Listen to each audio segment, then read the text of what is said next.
Hi viewers, welcome to BS talk show. నేను మీ బుర్రా శ్రీనివాస్.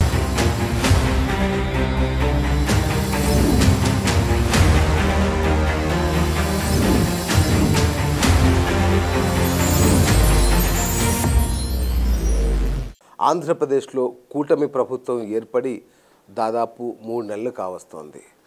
మరి ఆ ప్రోగ్రెస్ రిపోర్ట్ ఏంటో తెలుసుకునే ప్రయత్నం చేద్దాం.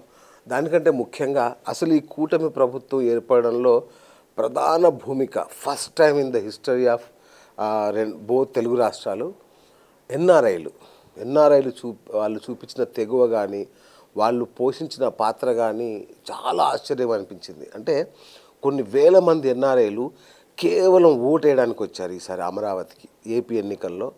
అట్లాగే చాలామంది ఎన్ఆర్ఐలు వాళ్ళ నియోజకవర్గాలకి అప్రకటిత ఇన్ఛార్జీలుగా వ్యవహరిస్తూ టీడీపీ అట్లాగే కూటమి అభ్యర్థుల కోసం పనిచేసిన పరిస్థితి. వాళ్ళ సొంత ఖర్చులతో అట్లా పార్టీకి కూడా సంబంధం లేకుండా చెప్పకుండా అంటే ఎంత ప్రతిష్టాత్మకంగా తీసుకున్నారంటే అసలు ఒక సినిమాలో డైలాగ్ ఉంటుంది, రణమా మరణమా శరణ్. ఆ స్టైల్లో వాళ్ళు చేసిన విధానం నిజంగా హ్యాట్స్ ఆఫ్ వాళ్ళకి. సో మొత్తానికి వాళ్ళు అనుకున్నట్టుగా వాళ్ళ ప్రభుత్వాన్ని తెచ్చుకున్నారు, బాబుని గద్దెనెక్కించుకున్నారు. మరి ఎన్ఆర్ఐలు ఎందుకు ఇంత సాహసం చేశారు, వాళ్ళకి ఏం కావాలి, మరి దాన్ని బాబు తీరుస్తాడా, ఇవన్నీ తెలుసుకునేందుకు ఒక మెగా వీరాభిమాన హార్డ్ కోర్ టీడీపీ కార్యకర్త అనుకోండి, నాయకుడు అనుకోండి, తను ఎన్ఆర్ఐ. సో తను అయితే ఏకంగా ఎన్నికల టైంలో సెక్యూరిటీ గార్డ్స్ను పెట్టుకొని తిరిగారు ఇక్కడ ఎలక్షన్ల కోసం. ఆయనకి నవ్వుద్ది, ఎందుకంటే తన మీద ఆల్రెడీ వాళ్ళ ఇంటి మీద దాడులు జరిగాయి. తను ఒకసారి అరెస్ట్ 2023లో అరెస్ట్ చేశారు, ఎయిర్పోర్ట్లోనే పట్టేసుకున్నారు. ఆయన మీద లుక్అవుట్ నోటీస్, అదేంటి పెద్ద పెద్ద క్రిమినల్స్ కోసం చేసే లుక్అవుట్ నోటీస్ కూడా జారీ చేసిన పరిస్థితి. సో మొత్తంగా ఆయన ఎలక్షన్ల ముందు కూడా మేము కలిసాము, అప్పుడు కూడా చెప్పాడు, అన్న ప్రభుత్వం రాకపోతే అడుగు, ఇది మాకు జీవన్మరణ సమస్య అన్న రేంజ్లో వాళ్ళు ఫైట్ చేశారు, విజయం సాధించారు. తను ఎవరో కాదు, యష్ బొద్దులూరి, యుఎస్లో ఉంటారు. సో అనుకోకుండా మళ్ళీ ఇప్పుడే మొన్ననే వచ్చారు, అంటే విజయం తర్వాత మళ్ళీ ఒకసారి వచ్చారు. సో అందుకని వాళ్ళ విజయాన్ని ఎలా ఆస్వాదిస్తున్నారో తెలుసుకునే ప్రయత్నం చేద్దాం. అన్నయ్య నమస్తే. నమస్కారం. So first congratulations. Thank you అసలు అప్పుడు ఎలక్షన్ల ముందు అది చూశాను నేను, అందుకే నాకు మిమ్మల్ని చూస్తుంటే చాలా అంటే ఏదో నేనే సక్సెస్ సాధించినంత ఆనందంగా ఉంది. అప్పుడు మీరు చెప్పిన మాటలు కానీ రికార్డెడ్గా ఉన్నాయి నా దగ్గర. అన్నా గెలుస్తున్నాం, పక్కా రాసి పెట్టుకో, ఇన్ని సీట్లు వస్తాయి, ఇంత వస్తుంది, ఇలా ఉంటుందని మీరు చెప్పారు. కానీ మేము ఎవరైనా ఎందుకో నమ్మలేకపోయాం, ఎందుకంటే అప్పుడున్న పరిస్థితి, అప్పుడున్న రిపోర్ట్లు, సర్వేలు, exit polls, pre poll exit poll, ఎన్ని మాయలు, ఎన్ని మాయోపాయాలు. 160 సీట్లు అని చెప్పినారు. అవును, నమ్మాలి ఎవరు అసలు. ఎట్లా అక్కడున్న సిచ్యువేషన్ ఎలా ఉంది, జనం నోరు విప్పరు, జనం టీడీపీకి వేయబోతున్న విషయం చెప్పలేదు, అందరూ గుమ్మనంగా మౌనంగా అలా ఉండి ఒక సునామీయే సృష్టించారు. అవును. సో ఎట్లా ఉందన్న మీకు యాక్చువల్గా? అంటే మేము ఆ రోజున్న పరిస్థితులు 2019 నుంచి 2024 వరకు ఉన్న పరిస్థితులు, యావత్తు ప్రపంచం ఆంధ్రప్రదేశ్ రాష్ట్రం వైపు చూసి ఇలాంటి రాజకీయ నాయకుడు ఆంధ్రప్రదేశ్ రాష్ట్రాన్ని పాలించేది అన్నట్టుగా ఆంధ్రప్రదేశ్ రాష్ట్రంలో పరిపాలన కొనసాగింది. ఓకే. దారుణాతి దారుణంగా, అంటే 5 ఏళ్ల పసి బాలిక ఆంధ్రప్రదేశ్ రాష్ట్రం. ఓకే. 2014 విడిపోయి 2019కి 5 ఏళ్ళు. 5 ఏళ్ల పసిబాలికని జగన్ రెడ్డి చేతిలో పెడితే నీచంగా రేప్ చేసి పడేశాడు జగన్మోహన్ రెడ్డి ఆంధ్రప్రదేశ్ రాష్ట్రాన్ని. అంత దారుణంగా తయారు చేశాడు ఆంధ్రప్రదేశ్ రాష్ట్రాన్ని. రాష్ట్రానికి రూపాయి పెట్టుబడి తీసుకురాకుండా, రూపాయి సంపద సృష్టించకుండా, ఒక ప్రాజెక్టు పూర్తి చేయకుండా, ఒక పిల్లడికి ఉద్యోగం ఇవ్వకుండా, రాష్ట్రాన్ని కుక్కలు చింపిన విస్తరాకు చేసి దాచుకోవటం విధంగా జగన్మోహన్ రెడ్డి పరిపాలన. మాలాంటి ఎన్ఆర్ఐలు కూడా జగన్మోహన్ రెడ్డి చేస్తున్న అరాచకాలను ఎప్పటికప్పుడు ఎత్తి చూపించే ప్రయత్నం చేస్తూనే వచ్చినాం. దానిలో భాగంగానే మీద కేసులు పెట్టిండు, మా తల్లిదండ్రుల మీద దాడి చేశారు, మా తమ్ముడి మీద దాడి చేశారు, నా మీద లుక్అవుట్ నోటీస్ ఇచ్చాడు. అంటే ఒక లుక్అవుట్ నోటీసు ఒక రాజకీయ ఉగ్రవాదులకి, ఆర్థిక ఉగ్రవాదులకి ఇవ్వాల్సింది. అంటే జగన్మోహన్ రెడ్డి లాంటి వాడికి, అదేవిధంగా అదే కదా ఆయన్ని ఉగ్రవాదాన్ని పోల్చినందుకే మీకు అది. అవును, he's a financial terrorist, he's a political terrorist. I still stand by my word. Jaganmohan Reddy అనేవాడు ఒక రాజకీయ ఉగ్రవాది. I still stand by my word. Okay. రాష్ట్రాన్ని సర్వనాశనం చేయడంలో జగన్మోహన్ రెడ్డి పోషించిన పాత్ర ఇంత అంతా కాదు. ఓకే. ఆ జగన్మోహన్ రెడ్డి నుంచి రాష్ట్రాన్ని కాపాడుకోవటమే ప్రథమ ధ్యేయంగా పెట్టుకున్నారు మా ఎన్ఆర్ఐలు. ఓకే. ఎందుకంటే ఆ రాజకాలు చూడలేకపోయారు. ఓకే. ఎందుకంటే వృద్ధుల మీద రేపుల దగ్గర నుంచి, వికలాంగుల మీద రేపుల దగ్గర నుంచి, రాష్ట్రంలో దోచుకోవడం దగ్గర నుంచి, సహజ వనరులు దోచుకోవడం దగ్గర నుంచి, ప్రశ్నించిన వాడి మీద దాడుల దగ్గర నుంచి, ప్రశ్నించిన వాడిని చంపేయటం దగ్గర నుంచి, ప్రశ్నించిన ప్రతిపక్ష నాయకులను జైల్లో పెట్టడం దగ్గర నుంచి, కరోనా టైంలో అచ్చెన్నాయుడు గారిని 700 కిలోమీటర్లు తిప్పారు. దేవినేని ఉమా గారి మీద దాడులు చేశారు, రఘురామకృష్ణరాజు మీద దాడి చేశారు, పట్టాభి గారి మీద దాడి చేశారు, కొల్లు రవీంద్ర గారి మీద దాడులు చేశారు. ఇలా ఎంతమంది ప్రశ్నిస్తే అంతమంది మీద దాడులు చేసిన ఏకైక రాజకీయ ఉగ్రవాది ఎవడన్నా భూప్రపంచం మీద ఉన్నాడంటే అది Jaganmohan Reddy. I have no respect for Jaganmohan Reddy, no matter what. ఎందుకంటే ఒక రాజకీయ నాయకుడు అనేవాడు రాష్ట్రాన్ని బాగు చేయగలగాలి. ఒకవేళ బాగు చేయడం చేత కాకపోతే నాశనం చేయకుండా ఉండాలి. జగన్మోహన్ రెడ్డి అనేవాడికి బాగు చేయడం చేత కాదు, నాశనం చేసేసాడు. అందుకనే మేము కంకణం కట్టుకొని జగన్మోహన్ రెడ్డి ఓటమి కోసమే పనిచేసాం. అంటే ప్రభుత్వాలు వస్తుంటాయి, పోతుంటాయి, మారుతుంటాయి, ఇవన్నీ నడుస్తుంటాయి. కానీ ఎక్కడో కొన్ని వేల సప్త సముద్రాల అవతల ఉండే మీరు హ్యాపీగా ఏసీ రూముల్లో కంప్యూటర్ కొట్టుకుంటూ ఉండాల్సిన మీరు అసలు ఏంటి ఒక సునామీలాగా రాష్ట్రాలను ముంచెత్తి చేసి అంత పట్టుదల ఎలా వచ్చింది మీకు? అసలు దానికి మోటివేషన్ ఏంటి? అసలు మోటివేషన్ ఏం లేదు. నేను పుట్టిన రాష్ట్రంని ఈరోజు రాష్ట్రంలో ఇంత అరాచకాలు చేస్తుంటే చూసి వచ్చుకోలేకపోయినాం. ఓకే.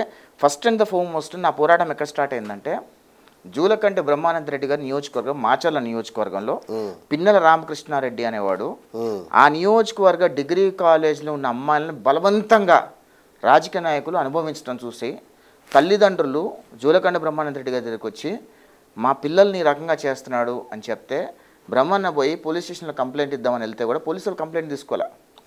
ఆ టైంలో నేను మాచర్లేదు ఇష్యూకి బ్రహ్మన్నకు ఫోన్ చేసి బ్రహ్మన్న ఇట్లా ఉంది అది చూసి పెట్టంటే ఆయన ఓపెన్ అప్ అయ్యి ఇష్యూ చెప్తే ఆ ఇష్యూ మొత్తం బ్యాక్గ్రౌండ్ మొత్తం మా పిల్లలతో అంత రిపోర్ట్ తెప్పించుకుంటే వాస్తవం అని తేలింది.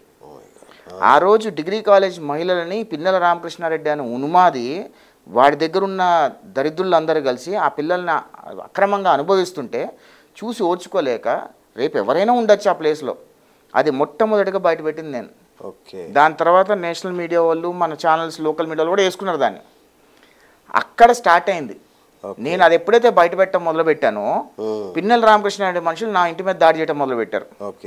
దానికి జగన్మోహన్ రెడ్డి వత్తాసు పలకడం. మేము వెళ్ళి పోలీస్ స్టేషన్లో కంప్లైంట్ చేస్తే పోలీస్ స్టేషన్ కూడా తీసుకోలే, కేసులు కూడా తీసుకోలే. ఆంధ్రాలో అయిపోయింది. మా మమ్మీని హైదరాబాద్ షిఫ్ట్ చేసినాం. ఇక్కడ దరిద్రుడు ఉన్నాడు కేసీఆర్. ఆ కేసీఆర్ ఆ పలుకుబడితో, ఎందుకంటే జగన్ కేసీఆర్ ఇద్దరు అన్నదమ్ములు కదా, ఇక్కడ కూడా మా ఇంటి మీద దాడులు, ఇక్కడ కేసులు పెడితే కూడా తీసుకోలేదు. నేను హైకోర్టుకి వెళ్ళి హైకోర్టు ద్వారా కేసు పెట్టాల్సి వచ్చింది. అంత దారుణం. అక్కడ ఎప్పుడైతే నేను పోలీస్ స్టేషన్కి వెళ్ళి తీసుకోలేదు, సరే ఇట్ ఫైట్ వన్స్ స్టార్టెడ్, ఉల్టా నా మీద కేసులు పెట్టారు. ఇక నేను అనుకున్నా సరే తాడోపేడో తెలుసుకుందాం, జగన్మోహన్ రెడ్డి అని తెలుసుకుందాం అనుకున్నా.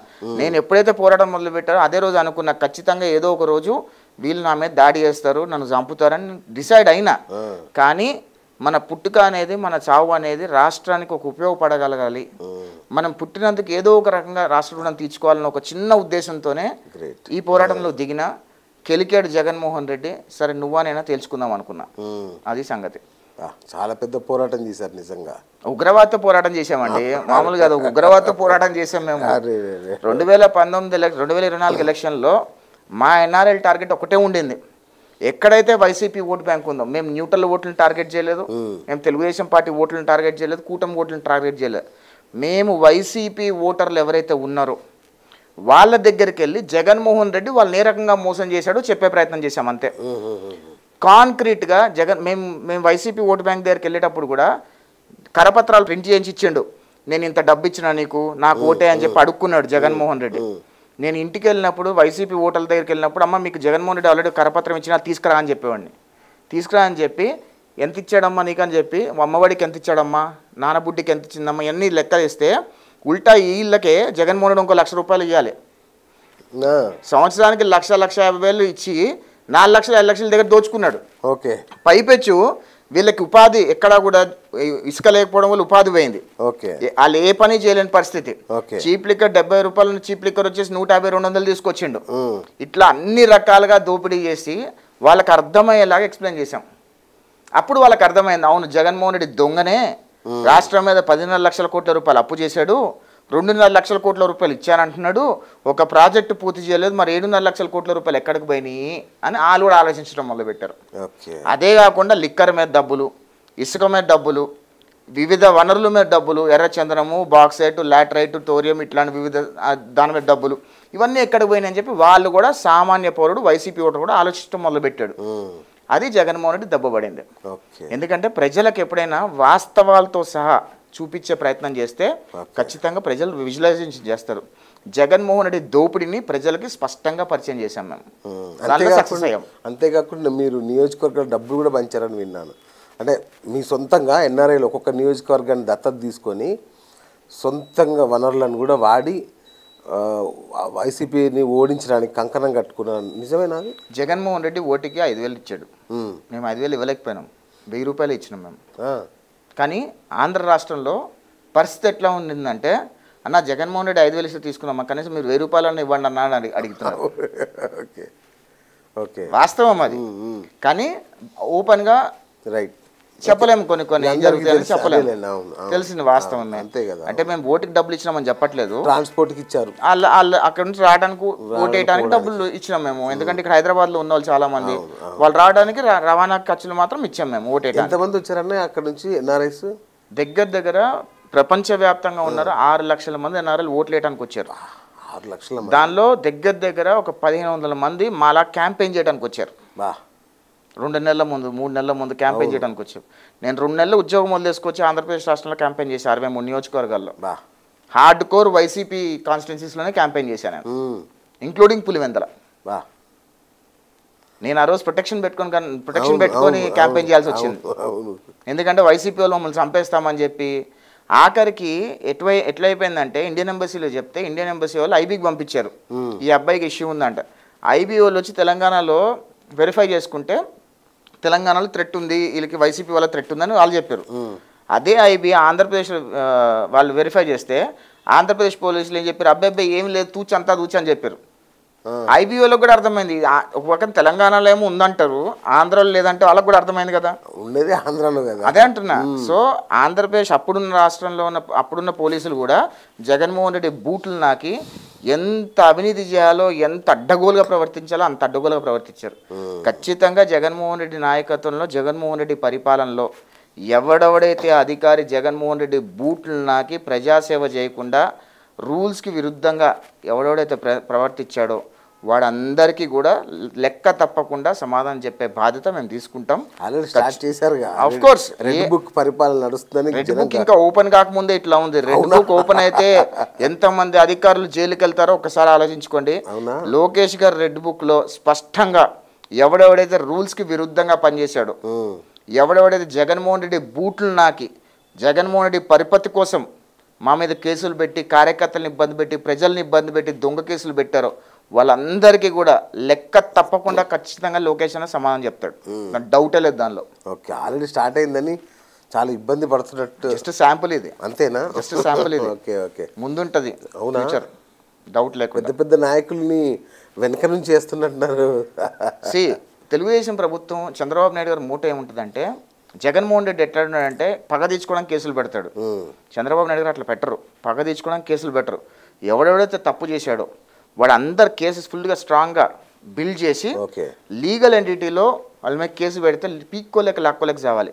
వైఎస్ రాజశేఖర రెడ్డి హయాంలో ఎంతమంది ఐఏఎస్ అధికారులు, ఎగ్జాంపుల్ శ్రీలక్ష్మి అనే ఐఏఎస్, ఆమె టాపర్ ఉండేది, కొంచెం కూడా సిగ్గు లేకుండా అవినీతి పందికొక్కులాగా తిని రాజశేఖర రెడ్డి టైంలో జైలుకి వెళ్ళి పెరాలసిస్ స్ట్రోక్ వస్తే కూడా అది అయిపోయిన తర్వాత మళ్ళీ జగన్మోహన్ రెడ్డి ప్రభుత్వంలోకి తెలంగాణ నుంచి డిప్యుటేషన్ పెట్టుకొని వచ్చింది. డిప్యుటేషన్ పెట్టుకొని వచ్చిన ఆమె సరిగ్గా పనిచేసుకోవాలి కదా. అక్కడ కూడా ఏపీసీఆర్డీఏలో ఎంత అవినీతి చేసిందో శ్రీలక్ష్మి చెప్పకూడదు అసలు ఇంత కూడా ఎట్లా ఆమె వాళ్ళు చదివిన చదువులకి ఎంత సిగ్గు లేకుండా ఏ రకంగా అంత అవినీతి పందుకోకుండా ప్రవర్తిస్తారో నాకు అర్థం కాదు. Srilakshmi is a best example. She's a fully corrupted IAS అధికారి, బ్రూటల్లీ కరప్టెడ్ ఐఏఎస్ అధికారి. నా దగ్గర కనీసం 10 మంది వచ్చి మొన్న చెప్పారు, అన్న ఏదైనా ఏపీసీఆర్డీలో చేయాలంటే ₹1,00,00,000 పని అయితే 20 లక్షలు ఆమెకి ఇవ్వాలంట ముట్ట. 20% అన్నీ ఉన్నాయి, ఎవిడెన్సెస్లు అన్నీ ఉన్నాయి. ఆమె మీద కూడా ఎవిడెన్స్, ఆమె ఎంత అవినీతి చేసిందో ఎవిడెన్సెస్ ఉన్నాయి. అవన్నీ కూడా ఎవిడెన్సెస్తో కేసులు పెడతాం, తప్పకుండా అందరినీ జైలుకి పంపించే బాధ్యత తీసుకుంటాం. అంటే మీరంతా అమెరికాలో ఓకే మంచిగా కాస్త డబ్బులు వస్తాయి. నాకు ఆశ్చర్యపోయాను ఏంటంటే గల్ఫ్ కంట్రీస్ నుంచి చాలామంది ఉద్యోగాలు మానేసి లీవులు పెట్టి ఒక 3 నెలలు లీవులు పెట్టి వచ్చి ఇక్కడ పని చేశారంటే నేను చాలా ఆశ్చర్యపోయా అసలు. మోటివేషన్ ఏంటంటే దానికి అదే సింపుల్ అర్థం కాదు. మోటివేషన్ ఎంత మోటివేషన్ ఉంటే వస్తారు నిజంగా. మోటివేషన్ అంటే ఒకటేనండి, వాళ్ళ రాష్ట్రం ఇంత అన్యాయం అయిపోతుందని చూసి ఎవ్వడు వచ్చుకోలేకపోయాడు. ఎగ్జాంపుల్ ఎన్ఆర్ఐలు వదిలేసేయండి. ఎన్ఆర్ఐలు అంటే ఎడ్యుకేటెడ్, వాళ్ళు చదువుకున్న వాళ్ళు, వాళ్ళు ఏం జరుగుతుందో తెలుసు, వాళ్ళు కొంచెం ఆలోచించగలుగుతారు. ఇక్కడ వివిధ రాష్ట్రాల్లో వలస పోయి కూలి పని చేసుకునే వాళ్ళు, వాచ్మెన్లుగా పనిచేసుకున్న వాళ్ళు, వాళ్ళు రోజువారీ కూలీలు, వాళ్ళు ఒక రోజు వాళ్ళకి ఉద్యోగం పోతే 500 రూపాయలు పోతాయి వాళ్ళకి. ఒకరోజు వాచ్మెన్ మానేస్తే 500 రూపాయలు పోతాయి. అలాంటి వాళ్ళు కూడా 2-3 రోజులు సెలవులు పెట్టుకొని ఆంధ్రప్రదేశ్ వెళ్ళి ఓటేసి వెనక్కి వచ్చిర్రు అంటే ఎంత కసిగా ఆంధ్రప్రదేశ్ రాష్ట్రాన్ని కాపాడుకున్నారు రాష్ట్ర ప్రజలు అనేది పర్ఫెక్ట్ సంకేతం ఇది. ఆంధ్రప్రదేశ్ రాష్ట్రంలో జగన్మోహన్ రెడ్డి 1 టైం సీఎం, ఇంకా జీవితంలో జగన్మోహన్ రెడ్డి ముఖ్యమంత్రి కాలేడు. అవునా? ఆంధ్రప్రదేశ్ రాష్ట్ర ప్రజలు ఇలాంటి రాజకీయ ఉగ్రవాదులకి ఓటు వెయ్యరు. ఇది చాలా కేటగారికల్గా 2024 ఎలక్షన్లో ఆంధ్రప్రదేశ్ రాష్ట్ర ప్రజలు ఏంటి అనేది ప్రపంచ స్థాయి పెట్టుబడిదారులకు చూపించారు. ఎందుకంటే 2019లో జగన్మోహన్ రెడ్డి చెప్పిన మాటలు నమ్మి మోసపోయి ఓటేశారు కదా. అప్పుడు ప్రపంచ స్థాయి పెట్టుబడిదారులందరూ ఏమనుకున్నారు తెలుసా? ఆంధ్రప్రదేశ్ రాష్ట్రంలో ఇట్లాంటి రాజకీయ ఉగ్రవాదికి ఎట్లా ఓటేశారు అని అనుకుని, ఎందుకంటే పెట్టుబడులన్నీ పక్క రాష్ట్రాలు తరమేస్తున్నాడు, పెట్టుబడిదారులందరూ భయపడుతున్నారు ఆంధ్రప్రదేశ్ రాష్ట్రం రావడానికి. అప్పుడు ప్రపంచ స్థాయి పెట్టుబడిదారులందరూ ఇంకోసారి ఆంధ్రప్రదేశ్ రాష్ట్రంలో పెట్టుబడులు పెట్టము అని ప్రకటించుకున్న సందర్భం దగ్గర నుంచి ఆంధ్రప్రదేశ్ రాష్ట్ర ప్రజలందరూ కూడా 2019లో జగన్మోహన్ రెడ్డి చెప్పిన మాటలు నమ్మి మోసపోయాం కాబట్టి ఈసారి జగన్మోహన్ రెడ్డికి ప్రతిపక్ష హోదా కూడా ఇవ్వకుండా ఓడిస్తామని చెప్పి అలా ఓడించి ప్రపంచ స్థాయి పెట్టుబడిదారులకు ఒక సంకేతం పంపించారు. మేము మళ్ళీ మోసపోము, ఇలాంటి రాజకీయ ఉగ్రవాదులకు ఓటేయము, మా రాష్ట్రంకి వచ్చి పెట్టుబడి పెట్టండి అని చెప్పి క్లీన్ స్వీప్ మ్యాండేట్ 164 సీట్లు ఇచ్చారు. నేను ఎలక్షన్ ముందు 160 సీట్లు వస్తాయని చెప్తే మీరు నవ్విర్రు అదే మాట. అర్థమైందా? సో మేము గ్రౌండ్లో తిరిగినాం, గ్రౌండ్లో ప్రజల అభిప్రాయం ఏంటంటో చూసాం దగ్గర నుంచి. ఖచ్చితంగా ఆంధ్రప్రదేశ్ రాష్ట్రాన్ని కాపాడాల్సిన బాధ్యత ప్రతి ఒక్క రాష్ట్ర పౌరుడి మీద ఉంది. అదే చేసినామా అనుకుంటున్నాం. అంటే నిజంగా అంటే ఎంత గుమ్మరంగా ఉన్నారు జనం అంటే అసలు తెలియలా. ఎందుకు గుమ్మరంగా ఉన్నారండి చెప్తా. జగన్మోహన్ రెడ్డి మాట్లాడితే చంపేస్తున్నాడు, మాట్లాడితే కేసులు పెడుతున్నాడు, మాట్లాడితే భూములు లాగేసుకుంటున్నాడు. ఇంత రాజకం. ఇంకా దరిద్రం ఏంటంటే ఒక పట్టా పాస్బుక్ మీద, అంటే మీ తండ్రి గారు మీకు ఇచ్చే పట్టా పాస్బుక్ మీద ఈ దరిద్రుడి మొహం ఎందుకు ఉండాలి?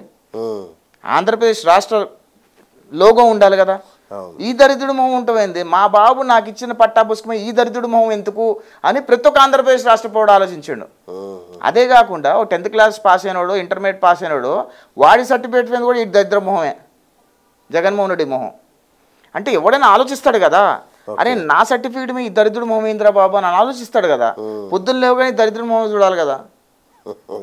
అందుకనే ప్రజలందరూ కూడా కంకణం కట్టుకొని జగన్ అనే ఒక వ్యక్తిని ఖచ్చితంగా అధికారంలో లేకుండా చేయాలి అనుకున్నారు, చేశారు.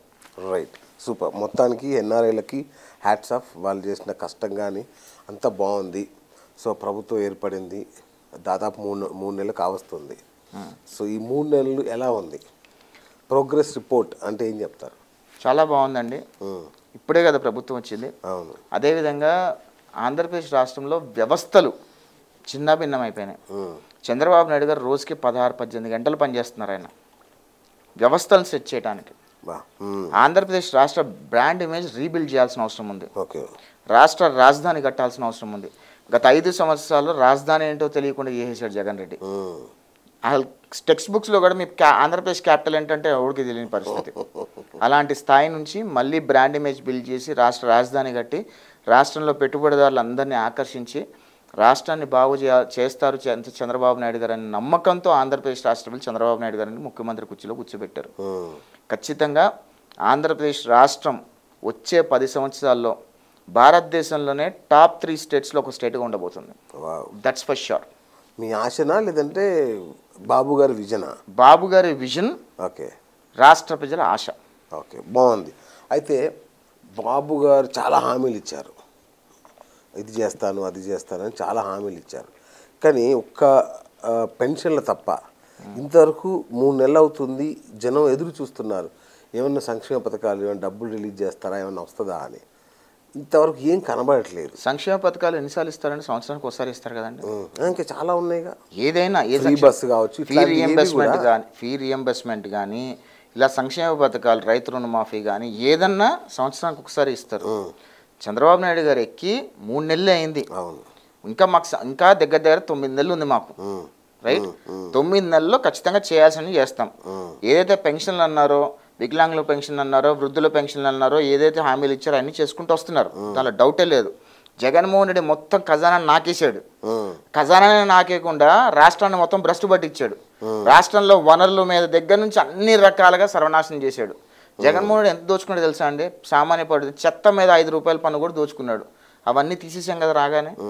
అంటే రాష్ట్రాన్ని గాడిలో పెట్టి రాష్ట్ర ఖజానాన్ని కూడా ఒక దారిలోకి తీసుకొచ్చి ఖచ్చితంగా తూచా తప్పకుండా చంద్రబాబు నాయుడు గారు ఏవైతే హామీలు ఇచ్చారో అవన్నీ కూడా నెరవేరుస్తారు చంద్రబాబు నాయుడు గారు. దానిలో ఎటువంటి బేసిసాలకు లేదు, ఎటువంటి ఆలోచన లేదు. అవునా? అంటే చూస్తుంటే అంటే చాలా కేటగిరికల్ మర్చిపోతున్నాడేమో బాబు ఈ హామీల విషయం అనేలాగా కనబడుతుంది. ఏం మర్చిపోరండి, రాష్ట్రంలో జగన్మోహన్ రెడ్డి 5 సంవత్సరాలు చేసిన దరిద్రాన్ని కడుక్కోలేకనే టైం పడుతుంది. ఇంకా ఆ దరిద్రాన్ని అంతా కడగాలి కదా. ఈయన తీసుకొచ్చి మొత్తం అంతా కరప్టెడ్ ఆఫీసర్లు అందరినీ పెట్టాడు. అన్ని శాఖల్లో కరప్టెడ్ ఆఫీసర్లు పెట్టారు. అన్ని శాఖల్లో అవినీతి పందికొక్కులు ఉన్నాయి. ఆ అవినీతి పందికొక్కులు అన్ని పారదోరాలి కదా. ఆ అవినీతి పందికొక్కులు అన్ని తీయాలి కదా, బయటికి తీసి వాళ్ళని ప్రక్షాళన చేసి అలాంటి అవినీతి అధికారులందరినీ పక్కకేసి నీతి నిజాయితీగా అధికారులను తీసుకొచ్చి ఆ వ్యవస్థలన్నీ సెట్ చేసి రాష్ట్రాన్ని గాడిలో పెట్టాలంటే టైం పడుతుంది. ఎందుకంటే జగన్మోహన్ రెడ్డి ఆంధ్రప్రదేశ్ రాష్ట్రానికి చేసిన డ్యామేజ్ ఇంత అంతా కాదు. 50 సంవత్సరాల్లో రాష్ట్రానికి ఎంత డ్యామేజ్ చేయొచ్చో జగన్మోహన్ రెడ్డి 5 సంవత్సరాలు అంత డ్యామేజ్ చేశాడు. రాష్ట్రాన్ని అంత సర్వనాశనం చేసేసాడు. టైం పడుతుంది, దానిలో డౌటే లేదు. అందుకే పవన్ కళ్యాణ్ గారు కూడా ఏమంటున్నారంటే వచ్చేసారి కూడా సీఎంగా చంద్రబాబు నాయుడు గారే ఉండాలని పవన్ కళ్యాణ్ గారు కూడా అంటున్నారు. ఎందుకంటే it's very clear evident that Andhra Pradesh was destroyed by Jaganmohan Reddy. Very clear evident.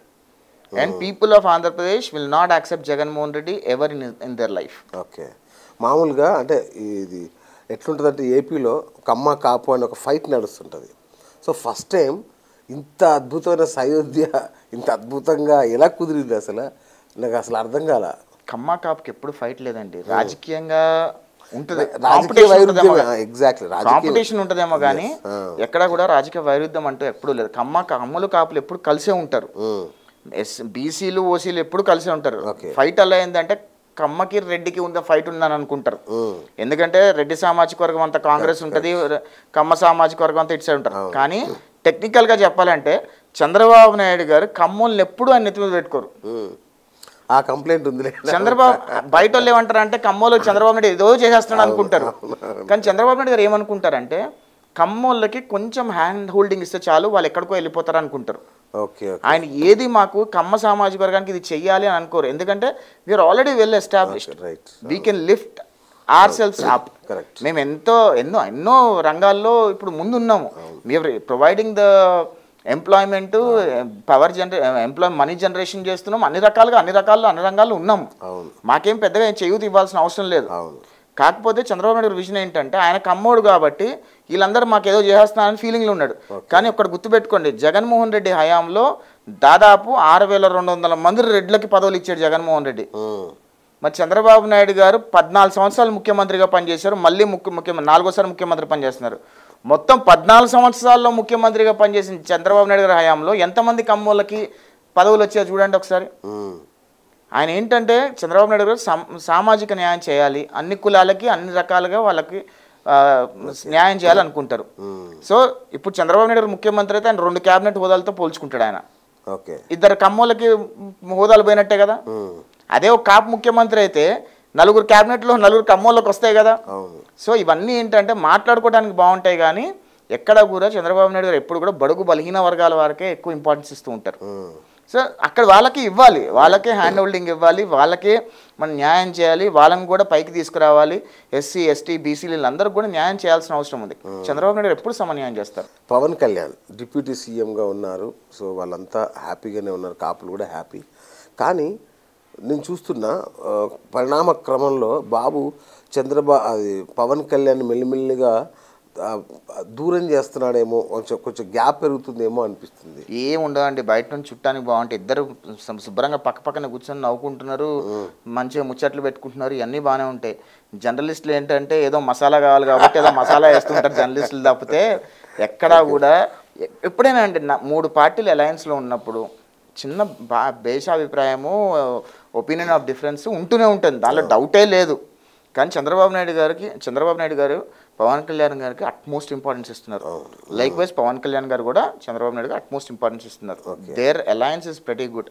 వాళ్ళ అలయన్స్ కూడా పవన్ కళ్యాణ్ గారు కానీ చంద్రబాబు నాయుడు గారు కానీ రాష్ట్రం బాగుపడాలనుకుంటున్నారు, కానీ వాళ్ళ కుటుంబాలు ఏదో బాగుపడాలి, దోచుకోవాలి అని ఎప్పుడు అనుకోవట్లా వాళ్ళు. అంటే కొన్ని ప్రభుత్వ ప్రకటనలో చాలా వాటిలలో పవన్ కళ్యాణ్ ఫోటో తీశారు. డిప్యూటీ సీఎం ప్రోటోకాల్ ఎప్పుడూ లేదండి, ఎప్పుడు లేదు. ఎప్పుడు తీసేశారో నాకు తెలియదు, కానీ డిప్యూటీ సీఎంకి ప్రోటోకాల్ చంద్రబాబు నాయుడు ముఖ్యమంత్రి పక్కన డిప్యూటీ సీఎం ప్రోటోకాల్ ఎప్పుడూ లేదు. కొత్తగా చంద్రబాబు నాయుడు గారే పెట్టమన్నారు దాన్ని, ఎక్కడెక్కడ అవసరం అక్కడ పెట్టమన్నారు, విచ్ ఇస్ రియలీ గుడ్. నేను తప్పనట్లేదు, కానీ ఎప్పుడూ లేని ప్రోటోకాల్ ఇప్పుడు తీసేశారని అనదు.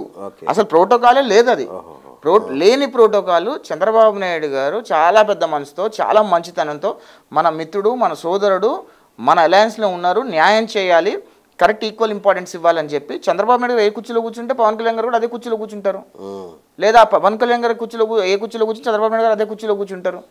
ముఖ్యమంత్రి అని ఎక్కడ బేసిదాలు చూపించలేదు కదా. నేను ఎప్పుడు కూడా ఐ అడ్మైర్ పవన్ కళ్యాణ్ గారు, ఎందుకంటే he's a very good human being. పొలిటికల్గా రైవల్స్ ఉండొచ్చేమో, ఆయన వేరే పార్టీ, మేము వేరే పార్టీ, ఆ పార్టీ మీద 4 మాటలు మాట్లాడచ్చు, కానీ పవన్ కళ్యాణ్ అనే వ్యక్తి మీద నాకు అట్మోస్ట్ ఇంపార్టెన్స్ ఉంది.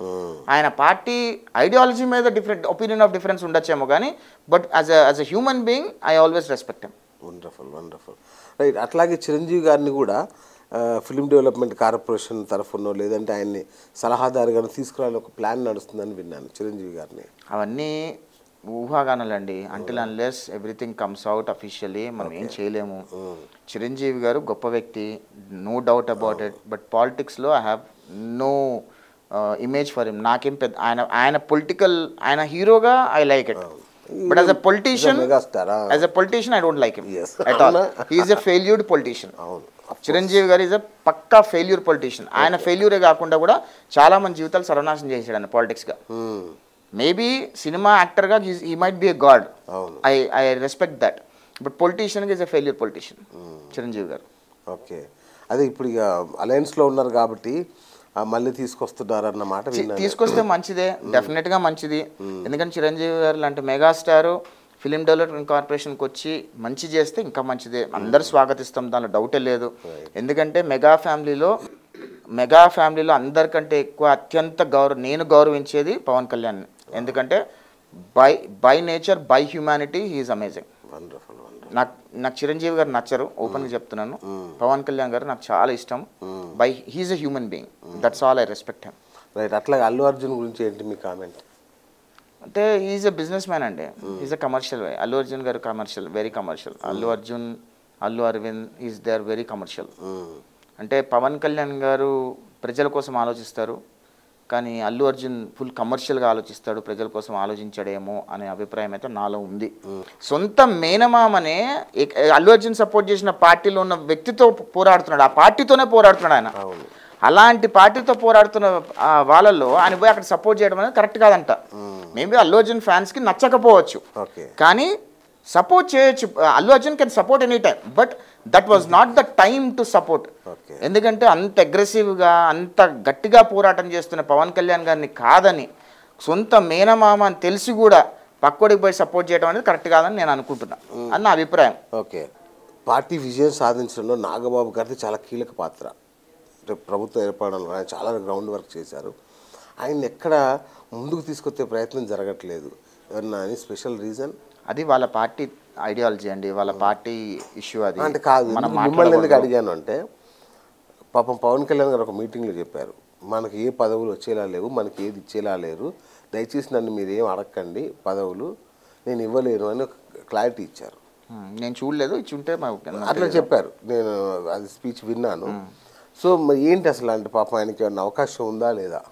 అంటే పవన్ కళ్యాణ్ ఒకటండి, ఏ పార్టీలోనైనా కష్టపడిన కార్యకర్తలకి, కష్టపడిన నాయకులకి సముచితమైన స్థానం అయితే కలుగుతుంది, దానిలో డౌటే లేదు. ఓకే, పవన్ కళ్యాణ్ గారికి రావాల్సిన పదవుల్లో, అంటే ఆయన షేర్ ఆఫ్ పదవుల్లో ఆయనకి ఇస్తారు. మరి పవన్ కళ్యాణ్ గారు ఇష్టం నాగబాబు గారికి ఏమి ఇస్తారు అనేది అది వాళ్ళ party decision. But definitely Pawan Kalyan గారు అయితే ఖచ్చితంగా వాళ్ళు కష్టపడే వాళ్ళందరూ న్యాయం చేస్తారు ఏదో రకంగా. రైట్. దీనికి సంబంధించి ఇంకొకటి ఏంటంటే జూనియర్ ఎన్టీఆర్ ఏంటి, ఆయన విషయంలో మీ పార్టీ కానీ మీరు కానీ ఏం ఆలోచిస్తున్నారు? జూనియర్ ఎన్టీఆర్ వాళ్ళ తాతగారిది అండి పార్టీ అది. ఉమ్, ఆయన వచ్చి పని చేసుకోవాలి, బొట్టు పెట్టి ఎవరిని పిలవరు, ఉమ్, ఆయన వచ్చి పని చేసుకోవాలి. ఇది మా తాత పార్టీ కాదు కదా, ఉమ్, ఎన్టీఆర్ గారు మా తాత కాదు కదా, అవును. ఆయన మేము వచ్చి పని చేయట్లే. అట్లనే వాళ్ళు కూడా వచ్చి పని చేసుకోవాలి, అంతేగాని బొట్టు పెట్టి పిలవాలి, వాళ్ళకేదో కుర్చీ వేసి కూర్చోబెట్టాలి అని అనుకుంటే కనుక తప్పదు. అంటే ఆయన తొక్కేయలేదా? ఎవరు తొక్కేస్తారండి? ఎవరిని తొక్కడండి రాజకీయాల్లో, ఎవరిని తొక్కరు. మీకు దమ్ముంది, మీకు సత్తా ఉంది అంటే మీరు ఎక్కడికో వెళ్తారు, సింపుల్. ఎవరు తొక్కాల్సిన అవసరం లేదు. ఇప్పుడు నేను నిజంగా రాజకీయాల్లో పోటీ చేయాలి అని అనుకున్నాను అనుకోండి, నన్ను ఎవరు తొక్కలేడు, నన్ను ఎవరు తొక్కాల్సిన అవసరం లేదు. నాకు దమ్ము ఉంటే నేను షైన్ అవుతా, నాకు దమ్ము లేకపోతే నేను షైన్ కాలేను, అంతే. తొక్కేస్తున్నాడు అనే మాట చిల్లర మాట అనుకుంటాను నేను. సింపుల్ ఒకటే మాట. వాళ్ళ ఫ్యాన్ ఎప్పుడైనా గుర్తుపెట్టుకోండి, అందరికీ ఫ్యాన్స్ ఉంటారండి. ఇప్పుడు టెర్రరిస్ట్కి ఫ్యాన్స్ ఉంటారు, హీరోకి ఫ్యాన్స్ ఉంటారు, పొలిటీషియన్కి ఫ్యాన్స్ ఉంటారు, రైట్? ఫ్యాన్స్ వాళ్ళోడే కరెక్ట్ అని అనుకుంటారు, టెర్రరిస్ట్కి ఉన్న ఫ్యాన్స్ కూడా టెర్రరిస్ట్ గడే కరెక్ట్ అనుకుంటారు కదా. కరెక్ట్. సో న్యూట్రల్ పర్సన్గా మనం ఆలోచించినప్పుడు జూనియర్ ఎన్టీఆర్ గారు మొన్న జరిగిన ఎలక్షన్స్లో ఖచ్చితంగా వచ్చి కొద్ది మాట సాయమన్నా చేసి ఉండాల్సింది. పలానా వాళ్ళు నుంచి ఉంటున్నారు. ఇప్పుడు అల్లు అర్జున్ ఉన్నాడు, అల్లు అర్జున్ వాళ్ళ ఫ్రెండ్ వైసీపీలో ఉంటే పోయి సపోర్ట్ చేయాలా? ఎంత వ్యతిరేకత వచ్చినా పోయి సపోర్ట్ చేశాడు కదా. మరి జూనియర్ ఎన్టీఆర్ వాళ్ళ సొంత పార్టీలో, సొంత పార్టీ అంత హోరాహోరీగా ఒక రాజకీయ ఉగ్రవాదంతో తలబడుతుంటే, ఆ రాజకీయ ఉగ్రవాదం తలబడుతున్న సమయంలో జూనియర్ ఎన్టీఆర్ గారు ఏం చేయాలి? జూనియర్ ఎన్టీఆర్ గారు కనీసం వాళ్ళకి వచ్చి సపోర్ట్ చేయాలా? అంటే అసలు చంద్రబాబు నాయుడు గారు జైల్లో ఉన్నప్పుడు కూడా కనీసం ఒక స్టేట్మెంట్ కూడా ఇవ్వలేదు అనుకుంటా. అదే అంటున్నా, అది వాళ్ళకు వదిలేస్తాను నేను, జూనియర్ ఎన్టీఆర్ గారికి వదిలేస్తాను నేను.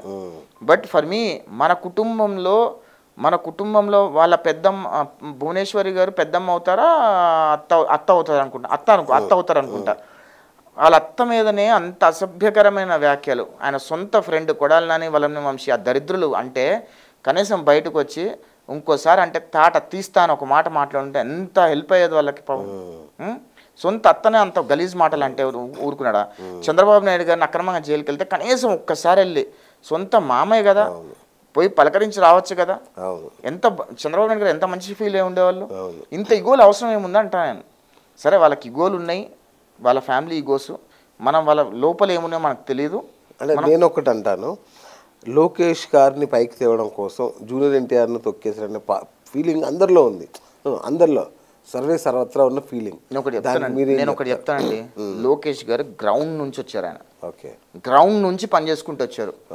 2014 వరకు లోకేష్ గారు కార్యకర్తలకు అందుబాటులో ఉండేవాళ్ళు, backend party backend office పనిచేసేవాళ్ళు. 2014 ఎలక్షన్ గెలవడానికి లోకేష్ మాస్టర్ బ్రెయిన్ చాలా పనిచేసింది. బ్రింగ్ వావ్ బ్యాక్ అనే కాన్సెప్ట్ ఆయన దగ్గరికి వెళ్ళినప్పుడు, ఆయన దగ్గరికి వెళ్తే ఆయన మొత్తం ఫుల్ ఫ్లెడ్జ్గా డిజైన్ చేసి ఇలా చేయండి ఇలా చేస్తే బాగుంటుంది అని చెప్పి పార్టీ యంత్రాంగాన్ని మొత్తం నడిపించాడు ఆయన లోకేష్ గారు. ఆయన గ్రౌండ్ రియాలిటీ నుంచి వచ్చాడండి. అదే మీరందరూ ఏమనుకుంటారు, 2016లో ఎమ్మెల్సీ ఇవ్వగానే ఎమ్మెల్సీ ఇచ్చేసారు అనుకుంటున్నారు. No, that is not right. He did a lot of back work for the party. 2014లో మన తెలుగుదేశం పార్టీ అధికారంలో రావడానికి ఆయన కృషి ఎంతో ఉంది. బ్యాక్ అండ్ ఆపరేషన్స్ చాలా కృషి ఉంది ఆయనకి. అదే ఎమ్మెల్సీ వచ్చిన తర్వాత ఇంకోటి చెప్తాను నీకు, ఈరోజు రాజశేఖర్ రెడ్డి కానీ జగన్మోహన్ రెడ్డి కానీ ఎవరికైనా ఛాలెంజ్ విసురుతున్నాను నేను. తన సొంత నియోజకవర్గాల నుంచి పోటీ చేసుకున్నారు వాళ్ళు. రాజశేఖర రెడ్డి చచ్చిపోయిన తర్వాత జగన్మోహన్ రెడ్డి సేమ్ రాజశేఖర రెడ్డి కంచుకోట నుంచి పోటీ చేశాడు. అదే చంద్రబాబు నాయుడు గారు లోకేష్ గారిని నువ్వు అక్కడి నుంచి పోటీ చేయి అంటే కుప్పం నుంచి పోటీ చేయండి అంటే, లేదా కుప్పం నుంచి పోటీ చేయను, ఎప్పుడూ గెలవనే సీట్ నుంచి పోటీ చేసి గెలుస్తా అన్నాడు. పోటీ చేశాడు, ఓడిపోయాడు. మళ్ళీ అదే సీట్ నుంచి బంపర్ మెజారిటీతో గెలిచాడు. అది రాజకీయ నాయకుడు దమ్మంటే. అది ఒక రాజకీయ నాయకుడు అనేవాడు ఎలా ఉండాలి, ఎలా ఎదగాలి, ఎలా విజన్ ఉండాలి అంటే లోకేష్ గారిని చూసి నేర్చుకోవచ్చు. ఎక్కడైతే ఓడిపోయాడో అక్కడే దెబ్బేసి గెలిచాడు. అర్థమైందా? నిజంగా ఆశ్చర్యం వేస్తుంది. ఒకప్పుడు పప్పు అనే దగ్గర నుంచి నిప్పు అనే దాకా తీసుకొచ్చాడు. ఎట్లా సాధ్యమైంది ఇంత ఎవల్యూషన్? అసలు సాధ్యం ఏం లేదండి. పప్పు అని జగన్మోహన్ రెడ్డి బ్రాండ్ ముద్ర వేసే ప్రయత్నం చేశాడు. అప్పుడు ఏంటంటే తెలుగుదేశం సోషల్ మీడియా కూడా అంత గట్టిగా లేదు. తెలుగుదేశం సోషల్ మీడియా అంత గట్టిగా లేని టైంలో జగన్మోహన్ రెడ్డి ప్రశాంత్ కిషోర్ని పెట్టుకొని, ఆ బూత్ వ్యవహారాలు పెట్టుకొని, సోషల్ మీడియాని పెట్టుకొని, ఆ బీహార్ని తెచ్చి పెట్టుకొని చేశారు అంతా. ఆ టైంలో ముద్ర వేసుకుంటే వెళ్ళిపోయారు. ఖచ్చితంగా ప్రతిపక్షాలు రాగానే జగన్మోహన్ రెడ్డి లోకేష్ని చూస్తే పోసుకునేటట్టు వచ్చేసాడు అనమాట. ఎక్కడ లోకేష్ గారు బయటకు వస్తే అక్కడ 100 మంది పోలీసులు వచ్చేసేవాళ్ళు. ఎక్కడ స్టూల్ వేసుకొని మాట్లాడితే స్టూల్ ఎత్తుకెళ్ళిపోయారు, మైక్ వేసుకుని రాస్తే మైక్ ఎత్తుకెళ్ళిపోయారు. జగన్మోహన్ రెడ్డిని ఒక రేంజ్లో చుచ్చుబోయించాడు లోకేష్ గారు ప్రతిపక్ష నాయకుడిగా ఉన్నప్పుడు. ఎక్కడ పాదయాత్ర ఎన్ని రకాలు చేశారు చూశారు మీరంతా.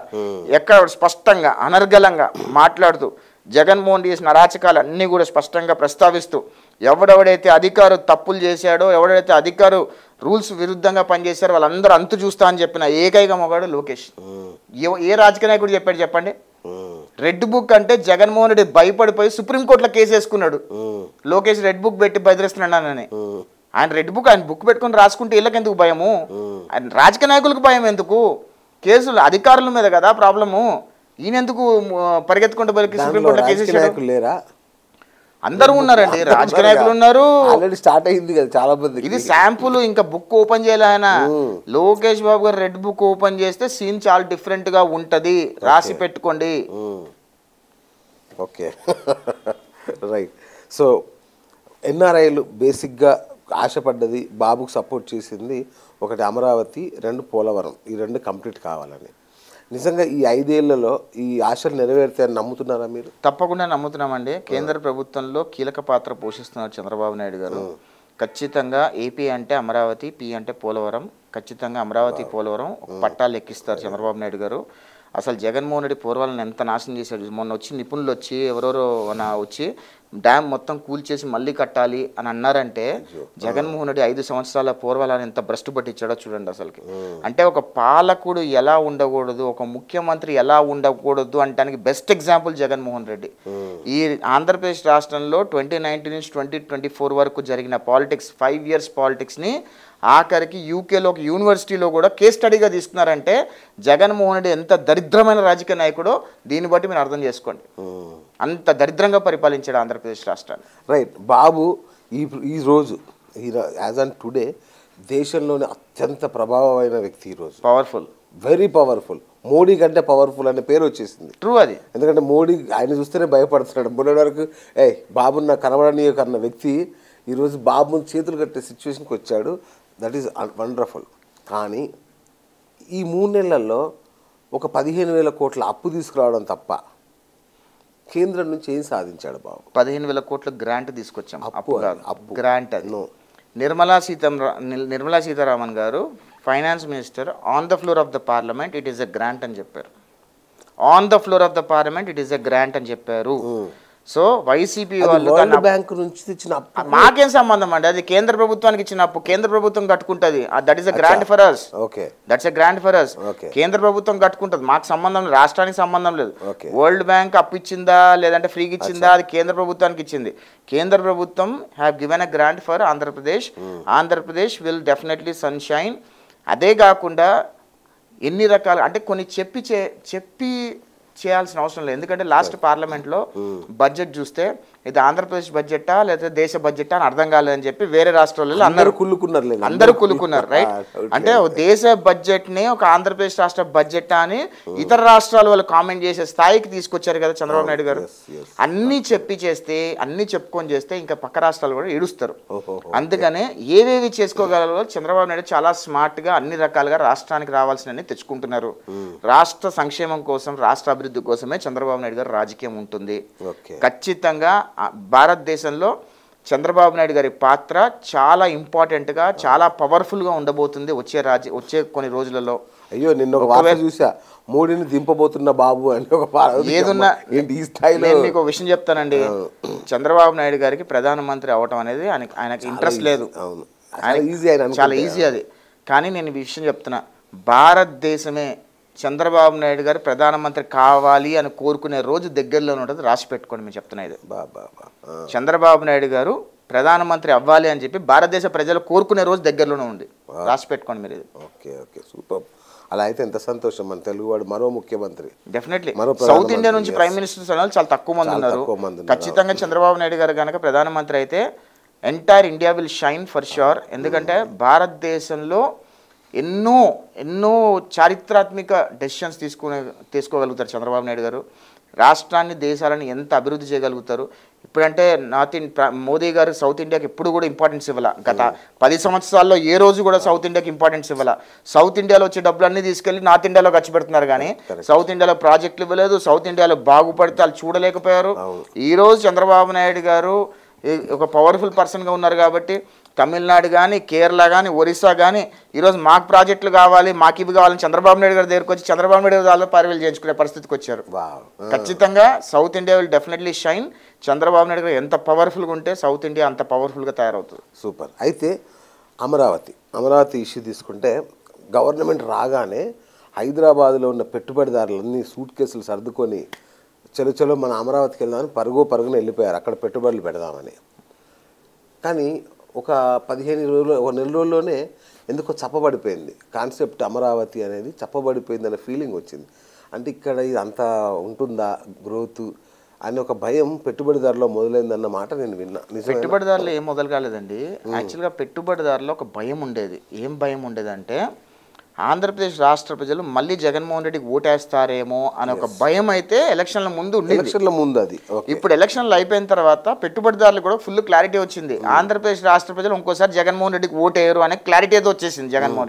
జగన్మోహన్ రెడ్డి అనేవాడు ఏ రకంగా రాష్ట్రాన్ని సర్వనాశనం చేసాడో ప్రజల కంటే ఓటర్ల కంటే ప్రపంచ స్థాయి పెట్టుబడిదారులకు చాలా బాగా తెలుసు. ఎందుకంటే వాళ్ళు బాధితులు కూడా. ఆంధ్రప్రదేశ్ రాష్ట్రంలో పెట్టుబడులన్నీ పక్క రాష్ట్రాలు తనిదరమేసి ఆఖరికి ఆంధ్రప్రదేశ్ రాష్ట్రంలో పుట్టిన వ్యక్తి అమర్ రాజా బ్యాటరీస్ కూడా ఆంధ్రప్రదేశ్ రాష్ట్రం తరిమేసిన దరిద్రపు రాజకీయ నాయకుడు ఎవడన్నా ఉంటాడా? వాళ్ళు వచ్చి తెలంగాణలో పెట్టుబడి పెట్టారు. 10,000 మందికి అక్కడ ఉపాధి కోల్పోతే ఇక్కడ 10,000 మందికి ఉపాధి వచ్చింది. నేను తప్పనట్లే కాదనట్లే తీసుకెళ్తారు దాని డౌటే లేదు. ఎందుకంటే వాళ్ళు పుట్టిన రాష్ట్రంలో వాళ్ళు పుట్టిన పెట్టుబడి పెట్టకపోతే ఎట్లా? డెఫినెట్లీ నేను అంటుంది ఏంటంటే పెట్టుబడిదారులకి నమ్మకం కలిగిస్తారు ఖచ్చితంగా. ఎన్నో మొన్న సోలార్ పార్క్ వచ్చిందండి. 5 గిగావాట్ సోలార్ పార్క్ వచ్చింది, 6 గిగావాట్ సోలార్ పార్క్ వచ్చింది. అదేవిధంగా సోలార్ పార్క్స్ దగ్గర నుంచి సెమీ కండక్టర్ యూనిట్స్ దగ్గర నుంచి అలా ప్రపంచ స్థాయి పెట్టుబడిదారులు ఖచ్చితంగా వస్తున్నారు. అన్ని గ్రౌండ్ చేసి అన్నీ మాట్లాడి వాళ్ళకి ఏమేం చేయాలో అన్నీ చేసి తప్పకుండా అనౌన్స్ చేస్తూనే వస్తారు. అంటే రియల్ ఎస్టేట్ భూమి అనేది బద్దలైపోయింది అనే ఫీలింగ్ నాది. బద్దలేం కాలేదు. ఖచ్చితంగా రియల్ ఎస్టేట్ భూమి చాలా బాగుందండి. ఎలక్షన్ ముందు నేను ఒక ఎకరం కొనుక్కుందాం అనుకున్నా. అక్కడ 90 లక్షలు ఉండేది. అది ఎకరం అది ఇప్పుడు 6 కోట్లు చెప్తున్నాడు. అప్పుడు కొనుక్కున్న పోయేది అనిపించింది నాకు. కానీ అప్పుడు డబ్బులు లేవు మన దగ్గర. ఇప్పుడు డబ్బులు కొందామన్నా సరే అన్ని డబ్బులు లేవు మళ్ళీ మా దగ్గర. అంటే ఇక్కడ ఎట్లుంటుంది అంటే చంద్రబాబు నాయుడు అనేది బ్రాండ్ అండి. CBN by name it self is a brand. Chandrababu Naidu అనే వ్యక్తి మీదనే ఈరోజు అమరావతి కానీ ఆంధ్రప్రదేశ్ రాష్ట్రంగా నిలబడింది. చంద్రబాబు నాయుడు గారు ఆ రోజు హైటెక్ సిటీ కట్టి, ఆ రోజు ఎయిర్పోర్ట్కి స్కెచ్ చేసి, ఆ రోజు ఔటర్ రింగ్ రోడ్ మొత్తం తీసుకొచ్చి, మెట్రో రైల్ అంతా తీసుకొచ్చి ఆయన ఒక ఫౌండేషన్ వేసి తెచ్చి నెక్స్ట్ ముఖ్యమంత్రి చేతిలో పెట్టారు. రాజశేఖర్ రెడ్డి ఎక్కడ కూడా పాడు చేయలేదు. కొన్ని చేంజెస్ చేశారేమో కానీ హీ కంటిన్యూడ్ ద డెవలప్మెంట్. వచ్చిన దాని తర్వాత వచ్చిన కిరణ్ కుమార్ రెడ్డి, రోసయ్య, కేసీఆర్, రేవంత్ రెడ్డి గారు అందరూ కూడా కంటిన్యూ చేస్తున్నారు. కాబట్టి ఈరోజు హైదరాబాద్ ఈ ప్లేస్లో ఉంది. మొన్న అమరావతి కూడా చంద్రబాబు నాయుడు గారు అయిపోయిన తర్వాత, ఓడిపోయిన తర్వాత జగన్మోహన్ రెడ్డి దాన్ని కంటిన్యూ చేసి ఉంటే ఆంధ్రప్రదేశ్ రాష్ట్రం ఎక్కడికో వెళ్ళిపోయేది. కానీ జగన్మోహన్ రెడ్డి సైకోపాత్. అది డెవలప్ చేసి చంద్రబాబు నాయుడు గారి పేరు వస్తుంది కదా, నాకేం రాదు కదా అని చెప్పి మొత్తం సర్వనాశనం చేసేసాడు దాన్ని. అందుకనే అన్నా ఇందాక ఫస్ట్లో ఒక 5 ఏళ్ల పసిబాలిక అమరావతి ఆంధ్రప్రదేశ్ అనే పసిబాలికని జగన్మోహన్ రెడ్డి రేప్ చేశాడని చెప్తున్నాను. అర్థమైందా మీకు చెప్పింది? ఆంధ్రప్రదేశ్ అనే రాష్ట్రం ఒక 5 ఏళ్ల పసిబాలిక. ఆ రాష్ట్రాన్ని సర్వనాశనం చేసింది జగన్మోహన్ రెడ్డి. రైట్. అంటే ఇప్పుడు మళ్ళీ అగైన్ రియల్ ఎస్టేట్కి వస్తే, రియల్ ఎస్టేట్ అనేది ఇప్పుడు చాలా ఇంపార్టెంట్ అక్కడ అమరావతి. అందుకే అన్నిసార్లు అడగాల్సి వస్తుంది. అందరూ మళ్ళీ బ్యాక్ టు హైదరాబాద్ వచ్చేద్దాం అనుకున్నంత డెవలప్మెంట్ లేదు. ఇది అయ్యేసరికి చాలా సంవత్సరాలు పట్టేలా ఉంది. దానికంటే హైదరాబాద్లో పెట్టుకుంటే బెటర్ కదా అని ఒక ఫీలింగ్ వచ్చింది అనేది ఒక నేను. ఏముండదండి, అమరావతిలో జంగిల్ క్లియరెన్స్ చేస్తున్నారు ఇప్పుడు. ఇంకో 1 monthలో జంగిల్ క్లియరెన్స్ అయిపోద్ది. ఎందుకంటే జగన్మోహన్ రెడ్డి మొత్తం జంగిల్లా తయారు చేసాడు దాన్ని, అమరావతిని. ఆ జంగిల్ క్లియరెన్స్ తీసుకురావడానికి 4 రోజులు పడుతుంది. అక్కడ చూశారు కదా పెద్ద పెద్ద కొండచిలో పాములు, పెద్ద పెద్ద త్రాస్ పాములు బయటపడుతున్నాయి. అసలుకి ఎంతమంది ఎన్ని రకాలుగా పనులు చేయాలనుకున్నా అట్లా ఉంది. ఖచ్చితంగా జంగిల్ క్లియరెన్స్ స్టార్ట్ అయ్యి వన్స్ రాఫ్ ఫౌండేషన్లు ఇప్పుడు ఏదైతే సెక్రటరీ ఫౌండేషన్ ఉన్నాయో అవన్నీ ఒక కొలిక్కి తీసుకొచ్చి వేయటం మొదలు పెడితే ఖచ్చితంగా ఇన్వెస్టర్స్ అందరూ కూడా ఉరుక్కుంటూ వస్తారు. ఆల్రెడీ HCL స్టార్ట్ అవుతుంది. మంగళగిరి రామకృష్ణ టెక్నో టవర్స్ని పూర్తి చేయమని చెప్పారంట. వచ్చి 1 year నెక్స్ట్ ఇయర్ కల్లా పూర్తి చేయాలి. అది అదొక మినీ హైటెక్ సిటీలా కాబోతుంది. మంగళగిరిలో రామకృష్ణ టెక్నో టవర్స్ కాజా ఉన్న దగ్గర అదొక మినీ హైటెక్ సిటీ లాగా కాబోతుంది. ఖచ్చితంగా ఆంధ్రప్రదేశ్ రాష్ట్రం అనేది ఇప్పుడే కదండి వచ్చింది. నెక్స్ట్ ఈ చంద్రబాబు నాయుడు గారు ఈ టర్మ్ లో ఆంధ్రప్రదేశ్ రాష్ట్రం ఎలా ఉండబోతుంది అనేది నెక్స్ట్ 5 years లో చూస్తారు. బ్రాండ్ అమరావతి అనేది నిలబడుతుందా లేదా? 100% నిలబడుతుంది అండి, స్పష్టంగా నిలబడుతుంది. పోలవరం ప్రాజెక్ట్ పూర్తి చేస్తారు, అమరావతిని పట్టాలెక్కిస్తారు. ఇప్పుడు ఎవడొచ్చినా సరే, రేపు ఎవడొచ్చినా సరే దాన్ని డిస్టర్బ్ చేయకుండా. అంటే జగన్మోహన్ రెడ్డి క్రిమినల్ మైండ్ ఎంత భయంకరమైన క్రిమినల్ మైండో మీకు తెలియకపోవచ్చు. ఒక ఎగ్జాంపుల్ చెప్తాను మీకు. అమరావతిని నాశనం చేయాలని చెప్పి తల కింద తపస్సులు చేశాడు జగన్మోహన్ రెడ్డి.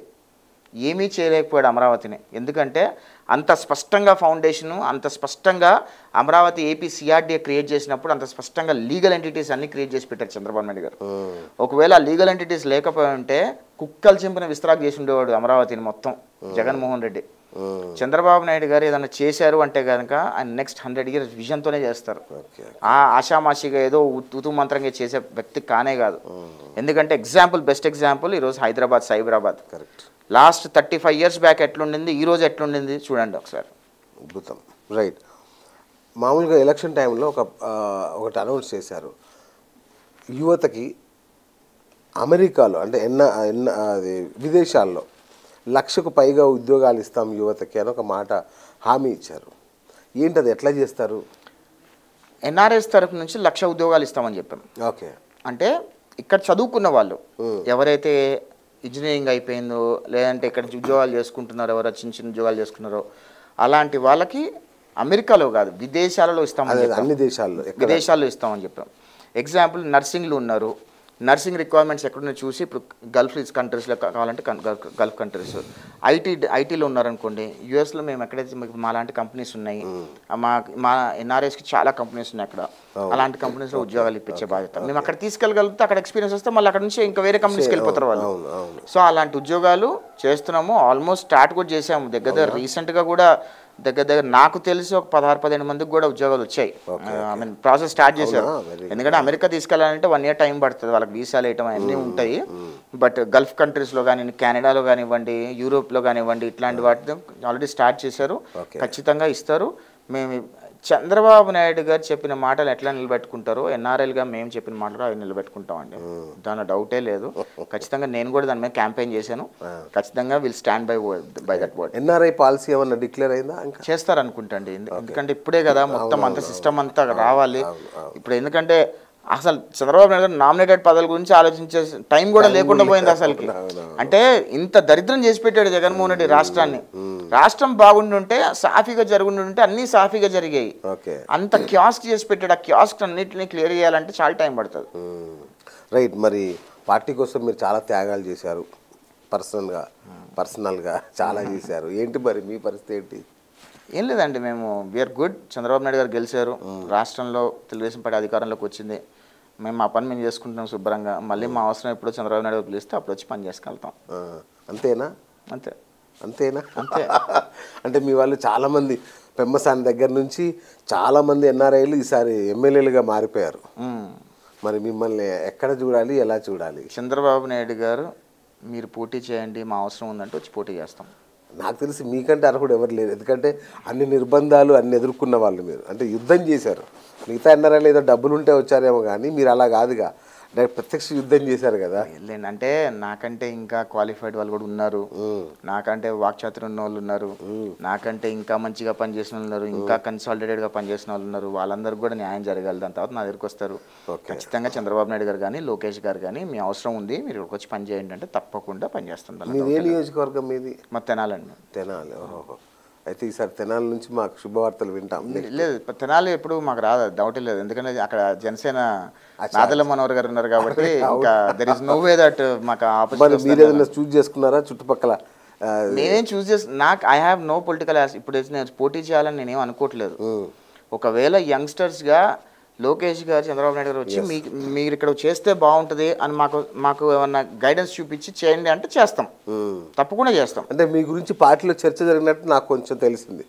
అంటే మీకు ఏదో చెయ్యాలి, మిమ్మల్ని అలా చూడాలి అన్నట్టుగా పార్టీలో చర్చ జరిగినట్టుగా నేను విన్నా. చేస్తే మంచిదేనండి, నాకేం ఆస్పిరేషన్ లేదు, అడగాలని ఏం లేదు. బాబు గారికి మేము ఏ రోజు కూడా నాకు ఇది కావాలని అడగలేదు. అడగకుండానే బాబు గారు చాలా చేశారు. ఎగ్జాంపుల్ ఏంటంటే నన్ను ఎయిర్పోర్ట్లో అరెస్ట్ చేస్తే చంద్రబాబు నాయుడు గారు ఆ రోజు 2:30కి పడుకున్నారు. బా 8:30కి నన్ను అరెస్ట్ చేస్తే లాయర్స్ అందరితో మాట్లాడి, పార్టీ క్యాడర్తో మాట్లాడి, అదేవిధంగా ఇతర వాళ్ళందరితో మాట్లాడి నన్ను ప్రొటెక్ట్ చేయడానికి చంద్రబాబు నాయుడు గారు చెయ్యని పని అంటూ లేదు.